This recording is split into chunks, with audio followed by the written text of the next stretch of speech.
Hi, welcome to my new video. Today we are going to discuss Introduction to Schrodinger's equation, which is a fundamental equation in quantum mechanics. ഇന്ന് നമുക്ക് quantum മെക്കാനിക്സിലെ വളരെ പ്രധാനപ്പെട്ട ഒരു ഇക്വേഷനായ Schrödinger ഇക്വേഷൻ്റെ അടിസ്ഥാന ആമുഖത്തെക്കുറിച്ച് നമുക്കിന്ന് discuss ചെയ്യാം. Coming to the first slide. First of all, what is a Schrodinger equation? It is just a linear partial differential equation that describes the wave function or state function of a quantum mechanical system. Just like Newton's equation describes the motion of a classical body, the quantum system is described by a Schrodinger equation. അതായത് ഒരു Schrödinger equation എന്ന് പറയുന്നത് ഒരു quantum mechanical സിസ്റ്റത്തിനെ explain ചെയ്യാൻ describe ചെയ്യാൻ ഉപയോഗിക്കുന്ന ഒരു ഇക്വേഷനാണ്. അതൊരു ലീനിയർ പാർഷ്യൽ ഡിഫറൻഷ്യൽ ഇക്വേഷനാണ്. അതിൽ വേവ് ഫംഗ്ഷനാണ് ഉപയോഗിക്കപ്പെടുന്നത്. ഏതുപോലെ എന്ന് പറഞ്ഞാൽ Newton's equations, Newton's laws of മോഷനിൽ dp by dt, that is the force, rate of change of momentum is the net force എന്ന് പറഞ്ഞതുപോലെ ആ ന്യൂട്ടൺസ് ഇക്വേഷൻ ഏതുപോലെ ഒരു ക്ലാസിക്കൽ സിസ്റ്റത്തിനെ ഡിസ്ക്രൈബ് ചെയ്യുന്നു, അതേപോലെയാണ് ഒരു ക്വാണ്ടം സിസ്റ്റത്തിനെ എന്ത് ചെയ്യുന്നത്, ഒരു ഷ്രോഡിംഗർ ഇക്വേഷൻ എക്സ്പ്ലെയിൻ ചെയ്യുന്നത്. It is a key result in quantum mechanics and its discovery was a significant landmark in the development of the subject. This equation is named after Erwin Schrödinger, who postulated the equation in 1925 and published it in 1926, forming the basis for the work that resulted in his Nobel Prize in Physics in 1933. അതായത് ഈ quantum മെക്കാനിക്സിലെ വളരെ ചരിത്രപരമായ വളരെ പ്രധാനപ്പെട്ട significant landmark ചുവടുവെപ്പായിരുന്നു ഈ quantum മെക്കാനിക്സിലെ Schrödinger ഇക്വേഷൻ്റെ കണ്ടുപിടുത്തം. യഥാർത്ഥത്തിൽ ഷ്രോഡിംഗർ എന്ന് പറയുന്ന ഒരു സയൻറ്റിസ്റ്റാണ് 1925 അത് പോസ്റ്റുലേറ്റ് ചെയ്യും, 1926 അത് പബ്ലിഷ് ചെയ്യുകയും 1933 അതിനുവേണ്ടി നോബൽ പ്രൈസ് നേടുകയും ചെയ്ത ഒരു സംഭവമായിരുന്നു ഷ്രോഡിംഗർ ഇക്വേഷൻ. ഓക്കെ, എന്താണെന്ന് നോക്കാം. In A classical mechanics Newton's second law is used to make a mathematical prediction as to what path a given physical system will take over following a set of known initial conditions. അതായത് Newton's law ആണ് ഉപയോഗിക്കുന്നത് എന്തിന്, classical മെക്കാനിക്സിൽ. എന്തിനാണ്? ഒരു mathematical prediction, ഒരു prediction what path A physical system will take over time. അതായത് ഇനി വരാൻ പോകുന്ന സമയത്ത് given a future time will what will be the state or the path of a physical system in a classical mechanics. That is given by Newton's equation, Newton's second law. Okay, so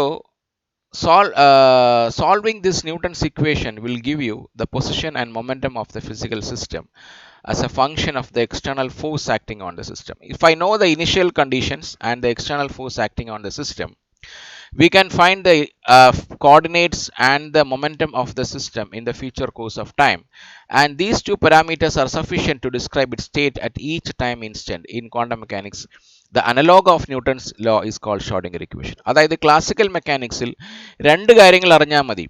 അതായത് that force at every instant of time, and the second thing is the initial conditions.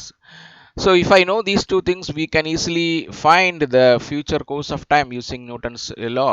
But in quantum mechanics, the same thing is done by Schrödinger's equation. So the concept of a wave function is a fundamental postulate of quantum mechanics. The wave function defines the state of the system at each spatial position and time. That means അതായത് ഒരു quantum മെക്കാനിക്സിൽ അടിസ്ഥാനപരമായ ഒരു postulate എന്ന് പറയുന്നത് the wave function ന്റെ definition ആണ്.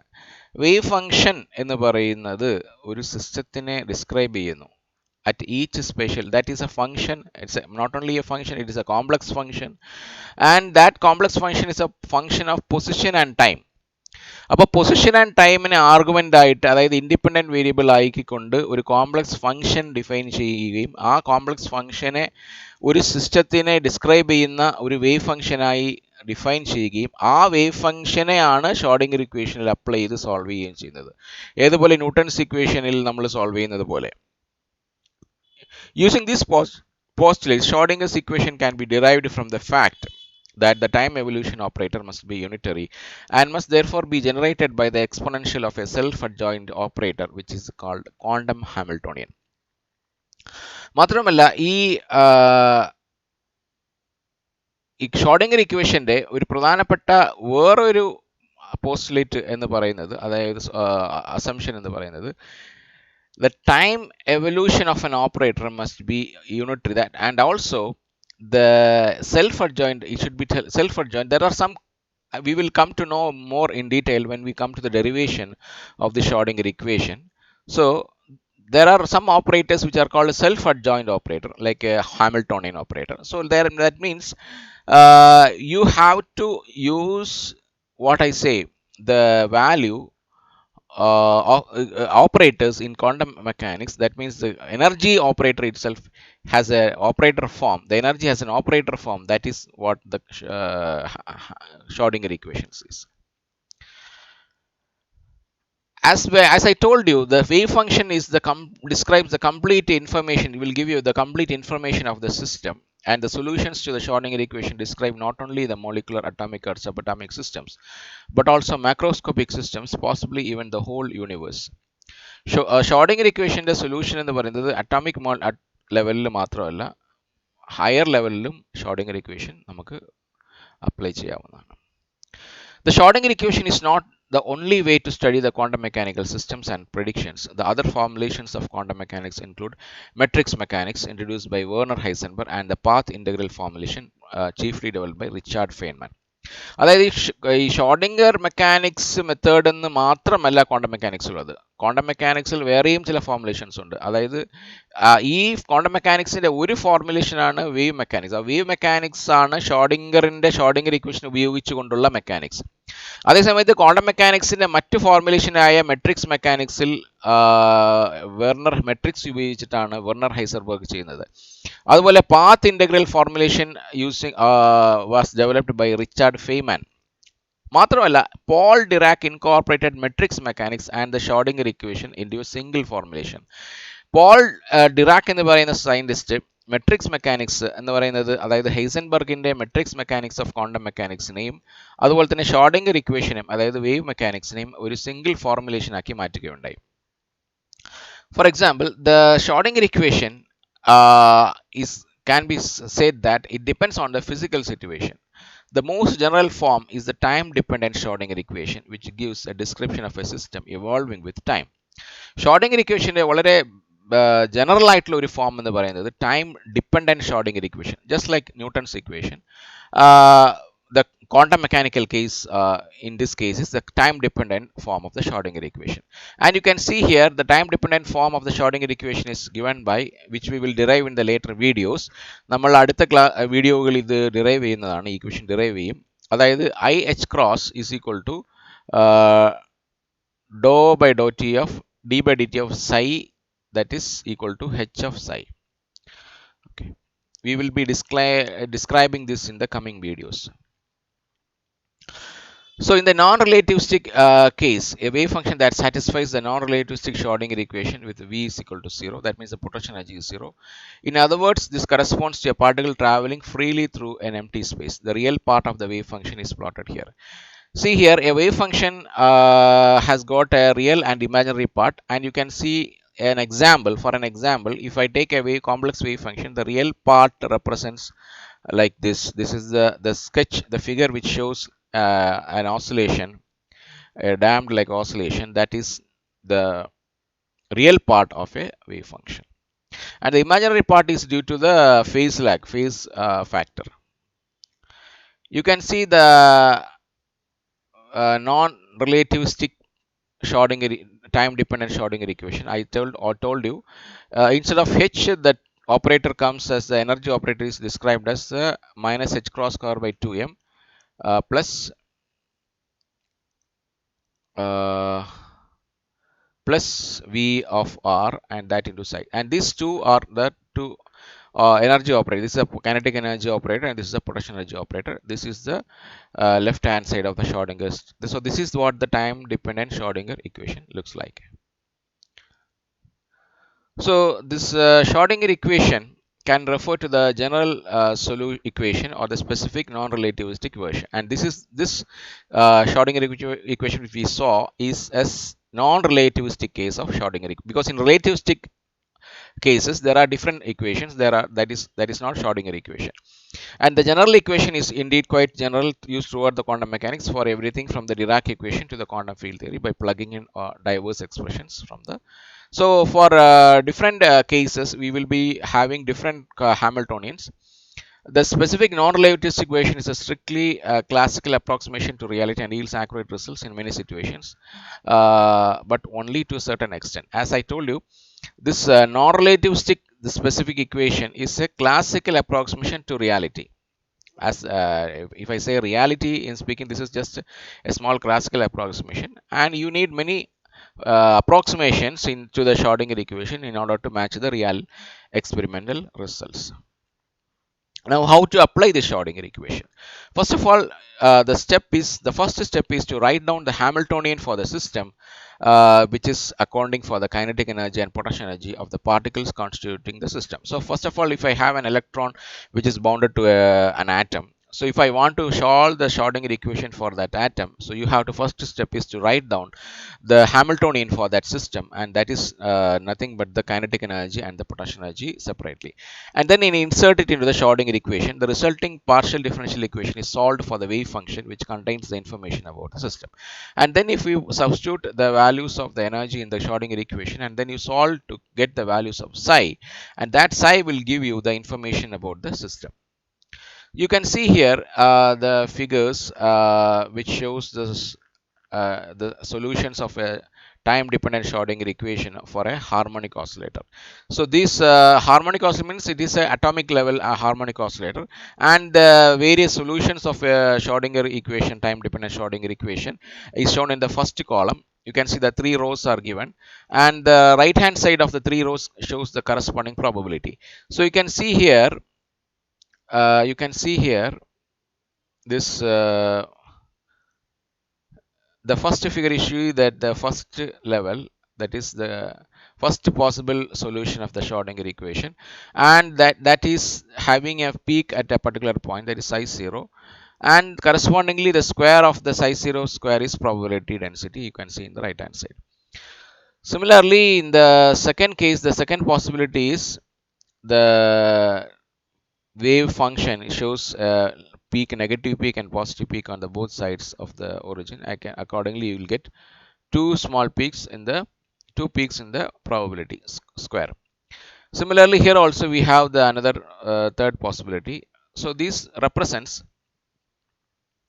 so the left hand, the real part, the blue in the left side, the real part and the imaginary part of the wave function, and in the right side, see here, you can see here this blue part is the imaginary part, and the green color which is very fade and it is very difficult to see here. ഇവിടെ നിങ്ങൾക്ക് കാണാൻ പറ്റുന്ന green red colour ആണ് real part, blue colour ആണ് imaginary part. ഇതാണ് ഈ കാണുന്ന വരയാണ് red colour, red line.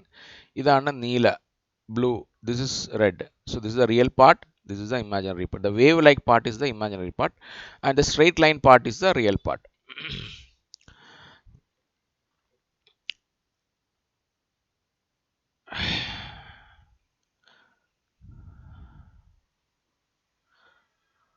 So the probability, the real part and the imaginary part of the wave function is shown in the previous case, and the probability distribution of the finding the particle with this wave function is given in the right side of this thing.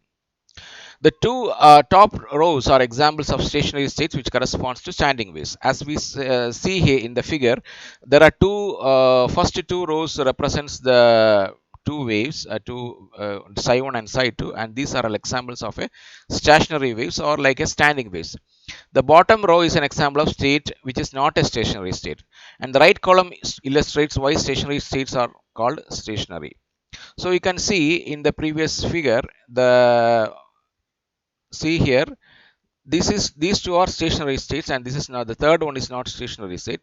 And you can see from here this is not stationary because you can see the probability is having like it is look like a not a stationary state as compared to the first two rows.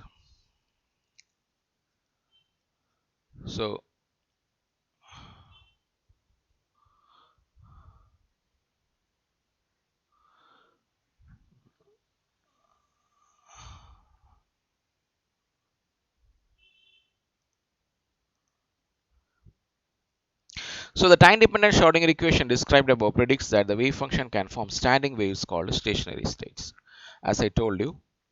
And these states are particularly important as their individual studies later simplifies the task of solving the time-dependent Schrodinger equation for any state. അതായത് ഈ stationery സ്റ്റേറ്റുകളുടെ പഠനം വളരെ important ആണ്. കാരണം ഭാവിയിൽ അത് ഈ മറ്റ് സ്റ്റഡി സ്റ്റേറ്റ് അല്ലാത്ത സ്റ്റേറ്റുകളെയും പഠിക്കാൻ ആവശ്യമായ ഇൻഫർമേഷൻ ഈ സ്റ്റേഷനറി സ്റ്റേറ്റിൽ നിന്ന് നമുക്ക് ലഭിക്കും. ഈ stationary states can also be described by a simpler form of the Schrodinger equation called the time independent Schrodinger equation.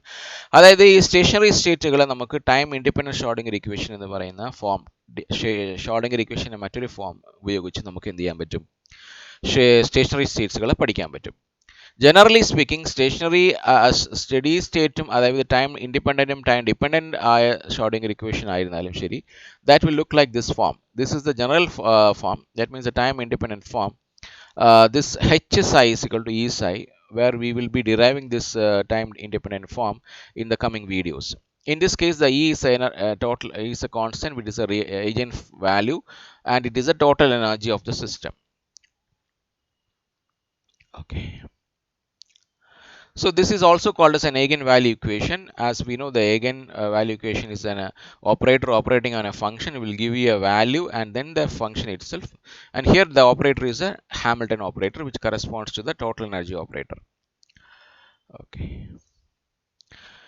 You can see here that total energy is kinetic energy and potential energy, that is p square by 2m plus v, and the Hamiltonian.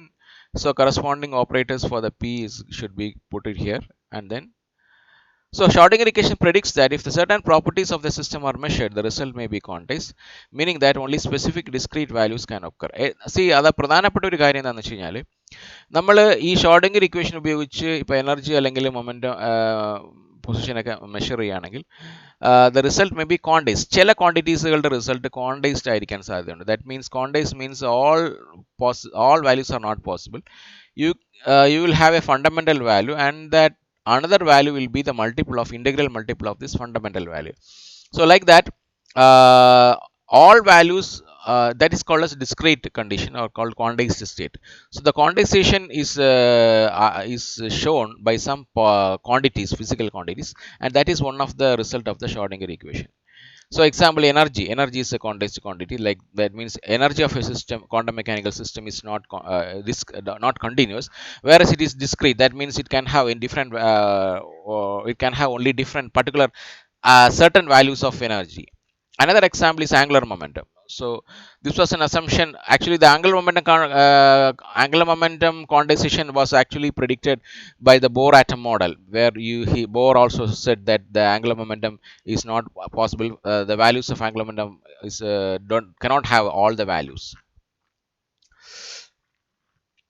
And every single measurement gives a quantized result in quantum. Not every single measurement gives a quantized. So all measurements will not give quantized result, but some measurements, some quantities are quantized, whether some other quantities are non-quantized. For example, position, momentum, time, energy can have value across any continuous range. Like that case, we will use expectation value. So the quantized values will be having the solutions of a Schrodinger equation. So thus we come to the end of this introduction of the Schrodinger equation. In the next video, we will be deriving the Schrodinger equation. The two forms of Schrodinger equation will be derived in the coming videos. That is the time dependent Schrodinger equation and the time independent Schrodinger equation.